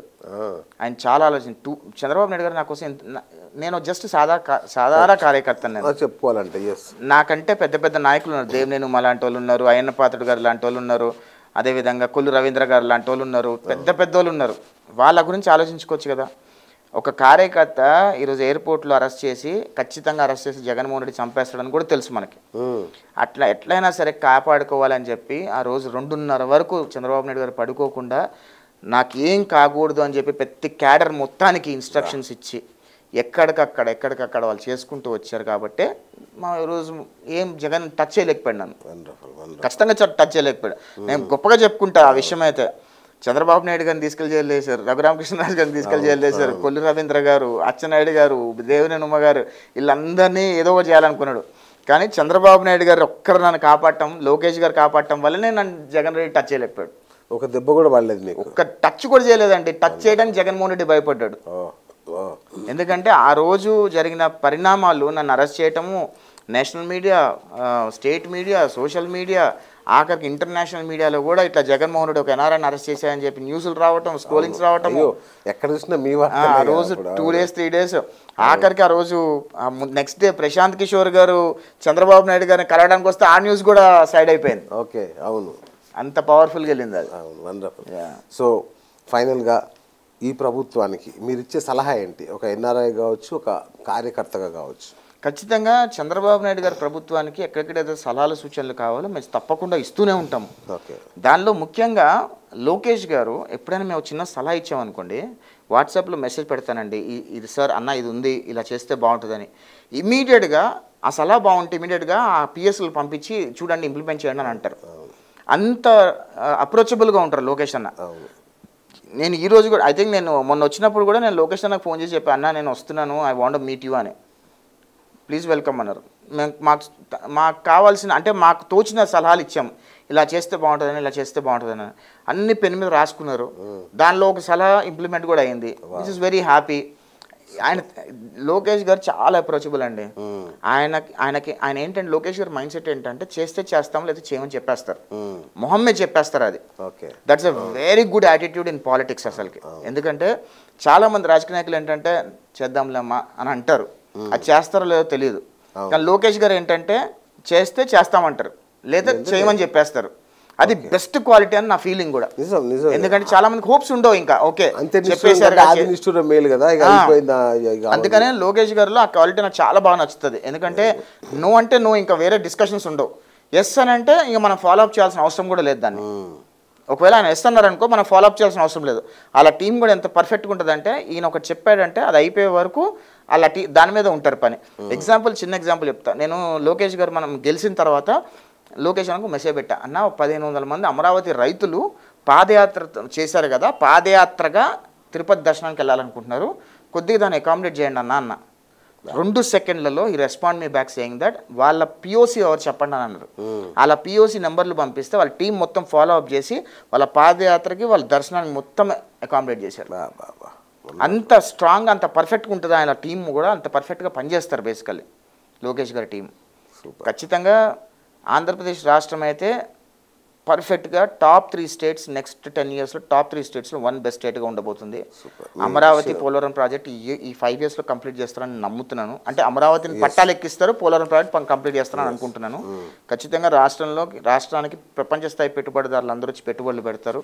అదేవిధంగా చాలామంది ఎన్ఆర్ఐలు కూడా ఆంధ్రప్రదేశ్ వాళ్ళ స్వగ్రామాలకు వచ్చి వాళ్ళ రాష్ట్రానికి వచ్చి పెట్టుబడులు పెట్టడానికి ఇప్పటికే సిద్ధపడ్డారు. ఖచ్చితంగా మేము కూడా ఆ రోజు ఏదైతే కంపెనీ స్టార్ట్ చేద్దాం అనుకున్నామో, జగన్ రెడ్డి వచ్చిన తర్వాత ఆగిపోయిన కంపెనీ మళ్ళీ ఖచ్చితంగా మేము కూడా దాన్ని రీథింక్ చేస్తున్నాం, ఆంధ్రప్రదేశ్లో మళ్ళీ షిఫ్ట్ చేద్దామని. ఎందుకంటే ఇప్పుడు తెలంగాణలో ఉంది కాబట్టి ఆ కంపెనీ ఖచ్చితంగా ఆంధ్రప్రదేశ్ రాష్ట్రంలో పెడతాం. నేను ఆంధ్రప్రదేశ్ రాష్ట్రంలో పుట్టా కాబట్టి నా కంపెనీ కూడా ఆంధ్రప్రదేశ్ రాష్ట్రంలో ఉండాలని నేను అనుకుంటాను. ఇక్కడ కూడా ఉంచండి, డెఫినెట్గా ఎక్స్పాన్షన్ చేస్తాము, తప్పకుండా ఎక్స్పాన్షన్ చేస్తాము. మా ఆంధ్రప్రదేశ్ రాష్ట్రంలో కూడా కంపెనీ పెడతాము. ఖచ్చితంగా రాష్ట్రాన్ని కాపాడుకునే ప్రయత్నం మేము కూడా చేస్తాము. రైట్. అట్లాగే ఈ రాష్ట్రంలో హింసాత్మక ప్రభుత్వం నడుస్తుంది, దమనకాండ నడుస్తుంది, దౌర్జన్యాలు నడుస్తున్నాయి. అసలు ఈ ప్రభుత్వం ఒక అరాచక ప్రభుత్వం అని ప్రత్యర్థులు ఎవరైతే మీ పాత మిత్రులు పదే పదే కామెంట్ చేస్తున్నారు, వాళ్ళకేం సందేశం ఇస్తారు? Jaganmohan Reddy mind set, Jaganmohan Reddy party mind set అంతా కూడా ఎట్లుంటుందండి, ఫ్యూడల్ మైండ్ సెట్. వాళ్ళంతా నీచంగా ప్రవర్తించారో గత 5 సంవత్సరాల్లో మనం చూసాం. నడి రోడ్డు మీద నరకేయటం దగ్గర నుంచి, 10 ఏళ్ల బాలిక మీద రేపుల దగ్గర నుంచి, 16 ఏళ్ల అమర్నాథ్ గౌడ్ సజీవ దహనం దగ్గర నుంచి ఎంతమందిని చంపేశారు, ఎంతమంది ఊచకోత కోసారో మనం అందరం చూసాం. అలా చేసిన వాళ్ళకి ఎప్పుడు అలానే కనిపిస్తూ ఉంటాయి అన్నీ కూడా. వచ్చి 2 నెలలు కాలేదు, రాష్ట్రపతి పరిపాలన తీసుకున్నాడు. సిగ్గున రాజకీయ నాయకుడు ఎవడన్నా అంటాడా ఆ మాట? అసలుకి అంటాడా? ఏం జరిగిందని చెప్పాడు. ఇక్కడ ఆంధ్రప్రదేశ్ రాష్ట్రంలో ప్రెస్ మీట్ పెడితే ఎవ్వడు మొహం కూడా దేకట్లేదని చెప్పి పోయి జగన్ రెడ్డి ఢిల్లీలో ప్రెస్ మీట్ పెట్టాడు. ఢిల్లీలో ప్రెస్ మీట్ పెడితే ఎవడు చూశాడు? 1-2 ఛానల్ తప్పితే ఎవడు చూడలా. ఆఖరికి అఖిలేష్ కుమార్ యాదవ్ని బతిమిలాడితే వచ్చాడు ఆయన సపోర్ట్ చేయడానికి. ఆయన బయటకు వెళ్ళేసరికి అమరావతి రైతులు, అదేవిధంగా ఈ ప్రభుత్వ ఉద్యోగులు మోసం చేసిన వీళ్ళందరూ అక్కడ ధర్నాలు చేస్తుంటే ఈయన అక్కడికి వెళ్ళి అడిగితే ఏంటంటే అప్పుడు జగన్మోహన్ రెడ్డికి సపోర్ట్ చేసిన సపోర్ట్ కూడా విత్డ్రా చేసుకొని వెళ్ళిపోయాడు. జగన్మోహన్ రెడ్డి గురించి పర్ఫెక్ట్గా మనం ఏం పెద్దగా అబద్ధాలు చెప్పాల్సిన అవసరం లేదు. జగన్మోహన్ రెడ్డి దరిద్రాన్ని కరెక్ట్గా ప్రజలకు ప్రజెంట్ చేస్తే, కరెక్ట్గా రాష్ట్రాల్లో ఉన్న నాయకులకు ప్రజెంట్ చేస్తే వాళ్ళే చీకొడతారు. చాలామంది నాయకులకి జగన్మోహన్ రెడ్డి దరిద్రం తెలియదు. ఖచ్చితంగా మాలాంటి వాళ్ళు అవసరం వచ్చినప్పుడు ఖచ్చితంగా ప్రపంచంలో ఉన్న నాయకులందరూ చెప్పే ప్రయత్నం చేస్తాం. ఇప్పుడు రోజా కూడా మా ఆంధ్రప్రదేశ్ రాష్ట్రంలో 15-16 వేల కోట్ల రూపాయలు దొబ్బేసి తమిళనాడు వెళ్ళి కొత్త పార్టీ పెట్టారు. ఒక హీరో కొత్త పార్టీ పెట్టాడు కదా, విజయ్ పార్టీలోకి చేరాలనుకుంటుంది. ఖచ్చితంగా విజయ్ గారికి ఆ హీరో ఆ పార్టీ అధినాయకుడికి అర్థమయ్యేలాగా రోజా ఏ రకంగా అవినీతి చేసింది, ఏ రకంగా దొబ్బి దోచుకుంది, ఎంత దరిద్రంగా వల్గర్గా మాట్లాడింది రోజా అనే అన్ని ఆధారాలతో సహా ఖచ్చితంగా విజయ్ గారి దగ్గరికి నేను వెళ్ళి కలుస్తా. ఈ ఇట్లాంటి వాళ్ళని కనుక మీ పార్టీలో చేర్చుకుంటే మీ పార్టీ కూడా సర్వనాశనం అయిపోద్ది. ఐరన్ లెగ్ రోజా, ఇంకోసారి రోజాని మీ పార్టీలో టికెట్ కూడా ఇవ్వద్దు అని చెప్తా. ఎందుకంటే నాకు తెలిసిన సమాచారం ఏంటంటే విజయ్ పార్టీ నుంచి పోటీ చేయాలనుకుంటుందని నాకు ఉన్న సమాచారము. ఖచ్చితంగా విజయ్ గారిని కలిసి రోజా చేసిన దరిద్రాలన్నీ కూడా విజయ్ గారికి చెప్పి ఆమె టికెట్ రాకుండా అడ్డుకోవడానికి మా వంతు ప్రయత్నం చేస్తాం. ఓకే. అట్లాగే మీ రాష్ట్రంలో ఇప్పుడు మీకు ప్రత్యర్థులు లేరు, బహుశా ఆల్మోస్ట్ ఇక ప్రత్యర్థులు లేని సిచ్యువేషన్ క్రియేట్ చేసుకున్నారు. కానీ ఒక ప్రత్యర్థి రెడీ అయ్యారు, షర్మిల గారు. ఏంటి తన గురించి మీ అభిప్రాయం ఏంటి? వైఎస్ఆర్ కాంగ్రెస్ పార్టీ 2029 ఎలక్షన్స్కి కనుమరుగైపోద్ది. వైఎస్ఆర్ కాంగ్రెస్ పార్టీ 2029 ఎలక్షన్స్ ముందే కాంగ్రెస్ పార్టీలో కలిసిపోద్ది. కాంగ్రెస్లో కలిసిపోద్ది. జగన్మోహన్ రెడ్డి కాంగ్రెస్ పార్టీతో లాలూచి చేసుకుంటాడు. ఎందుకంటే నెక్స్ట్ టర్మ్లో కాంగ్రెస్ పార్టీ అధికారంలోకి వచ్చేటట్టు కనిపిస్తుంది సెంట్రల్లో. అర్థమైందా? సో ఖచ్చితంగా ఈయన మీద కేసులు లేకుండా ఏదో రకంగా నా పార్టీని కలిపేస్తాను కాంగ్రెస్లో, తద్వారా షర్మిలకి కాంగ్రెస్కి ఒక 10 సీట్లు వస్తే వాళ్ళు బెనిఫిట్ అవుతారు, పార్టీ లెగుస్తుంది కదా అనే ఉద్దేశంతో వాళ్ళు కలుపుకొని జగన్మోహన్ రెడ్డి కేసుల విషయంలో లాలూచి పడి వైఎస్ఆర్ కాంగ్రెస్ పార్టీలో కలిపేస్తాడని నేను అనుకుంటున్నాను.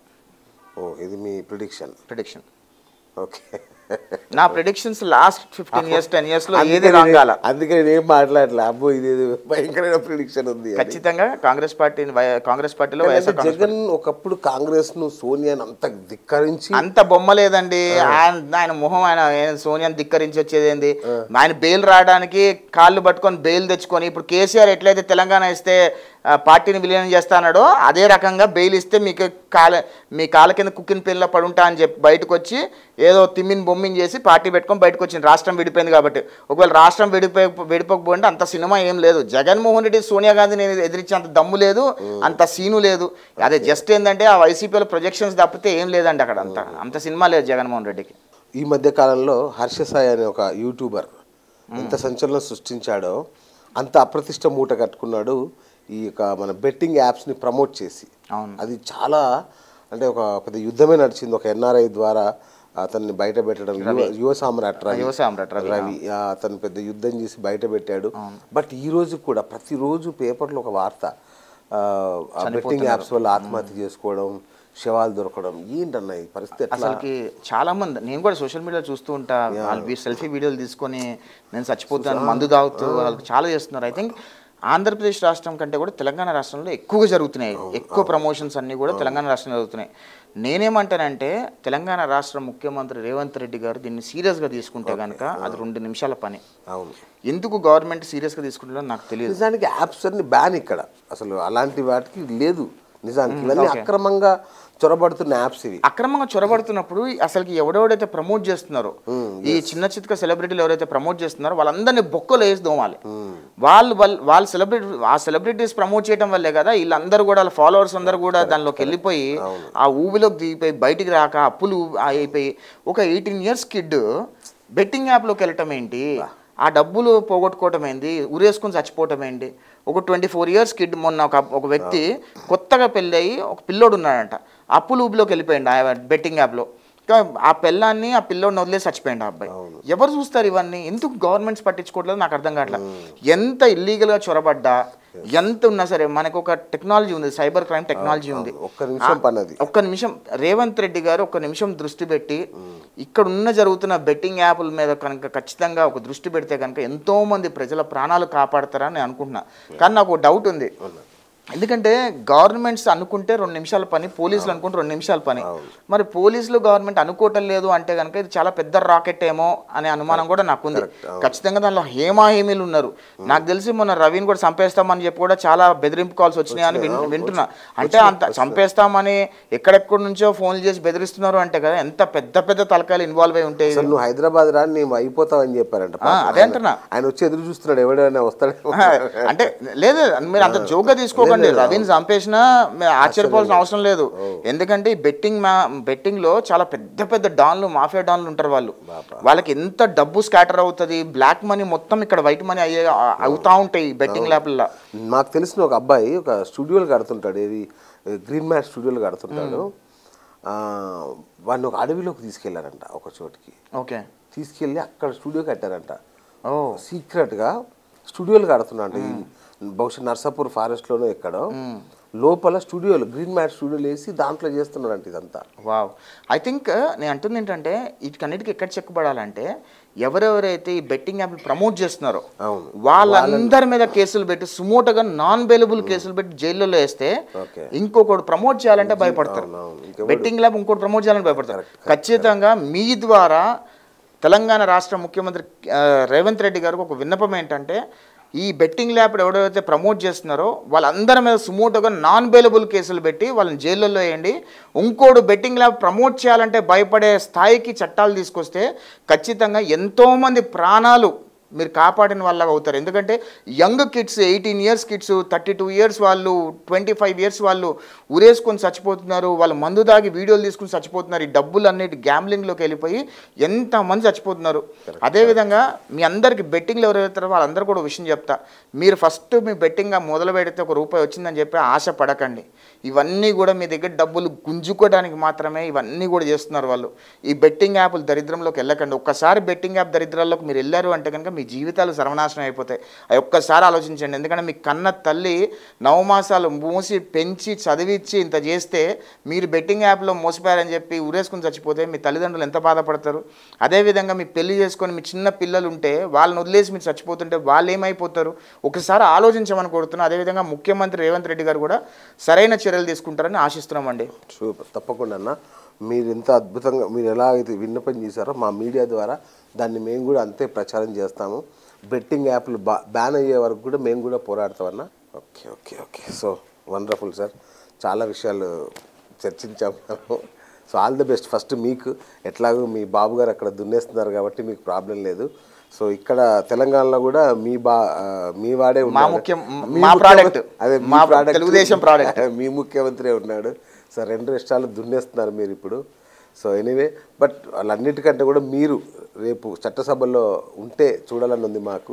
అంత పెద్ద మాట అనకండి, ఖచ్చితంగా మీ నోటి మాట దేవుడిని, ఖచ్చితంగా మాకు అవకాశం వస్తే మంచిదే. ఆల్ ది బెస్ట్ అన్నగారు, all the best. Thank you so much. Thank you. చూసారు కదా, ఇది టీడీపీ ఎన్ఆర్ఐ యష్ బొద్దులూరితో బిఎస్ టాక్ షో. నేను మీ బిఎస్ సైనింగ్ ఆఫ్.